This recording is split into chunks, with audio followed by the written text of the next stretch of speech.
Ma meilleure amie m'a proposé 50 000 $ pour que je dise à son mari que je l'avais mise enceinte. Nous étions tous les trois amis depuis la fac, mais Sophie et Ryan se sont mariés il y a 5 ans, alors que je me remettais encore de mon divorce. Mon ex-femme et moi avions passé 4 ans à essayer d'avoir des enfants, y compris 3 cycles de FIV qui nous ont ruinés avant que les médecins ne nous disent que mon taux de spermatozoïdes était trop bas pour concevoir naturellement. Sophie savait tout cela, c'est pourquoi lorsqu'elle s'est présentée à mon appartement mardi dernier, son offre a été différente. Ryan avait été déployé dans la marine pendant 3 mois, et Sophie était enceinte de 8 semaines à cause de sa liaison avec son patron marié. Écoutez-moi, car cela règle tout pour nous deux.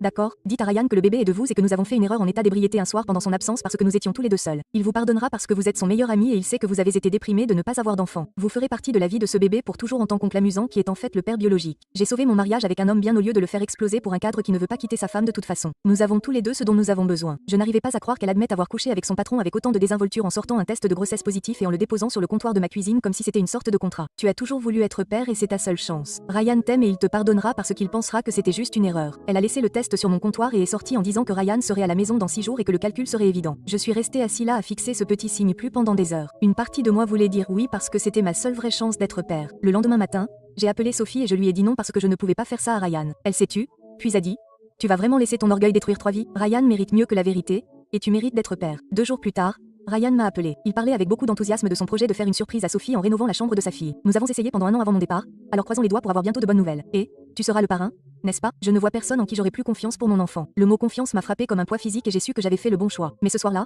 elle m'a envoyé une photo d'échographie avec le message « Ça pourrait être ta fille ». Et j'ai compris qu'elle n'allait pas laisser passer ça. Sophie s'est présentée à mon appartement 3 jours avant le retour de Ryan avec une menace qui m'a glacé le sang. Je lui ai déjà dit que nous avions couché ensemble, alors voilà ce qui va se passer ensuite. Je mets ton nom sur l'acte de naissance, et si tu coopères, je paierai les traitements de FIV de ta prochaine petite amie, pour 50 000 $. Quand je lui ai demandé pourquoi elle faisait ça à Ryan, elle a ri. Ryan est tellement désespéré d'avoir un bébé qu'il pardonnerait tout si cela signifie être père. Il a pleuré au téléphone quand je lui ai parlé de nous, parce qu'il pensait que ça voulait dire que je ne l'aimais pas. Dieu sait qu'il pleurera assez pour nous 3 quand tu lui avoueras, parce qu'il est pathétique comme ça. J'ai acheté un enregistreur et je l'ai rappelé pour prendre un café le lendemain. Elle a passé 20 minutes à m'expliquer sa liaison de 6 mois et à quel point j'aurais dû être dévastée en lui avouant. Le pire, c'est que j'ai pris des contraceptifs pendant tout notre mariage. Elle a soupiré. 5 ans a laissé Ryan penser qu'on essayait alors qu'en réalité je n'étais pas prête. Mais je savais qu'il me quitterait si je lui disais la vérité. Quand Ryan est rentré à la maison, Sophie m'a envoyé un texto pour que je vienne immédiatement. Je suis entrée alors qu'elle tenait la main de Ryan, de fausses larmes coulant sur ses joues. On a couché ensemble pendant ton absence et le bébé pourrait être de lui. La dévastation sur le visage de Ryan était comme regarder quelqu'un mourir. Mais avant que Sophie ne puisse continuer, j'ai sorti mon téléphone. Ryan, il faut que tu entendes ça. Sophie s'est jetée dessus en criant, mais j'ai appuyé sur play. Sa voix a rempli la pièce. 5 ans a laissé Ryan penser qu'on essayait alors qu'en réalité je n'étais pas prête. Ryan a lâché sa main et s'est levé lentement. Sors de chez moi. Le divorce a été finalisé 4 mois après la naissance du bébé,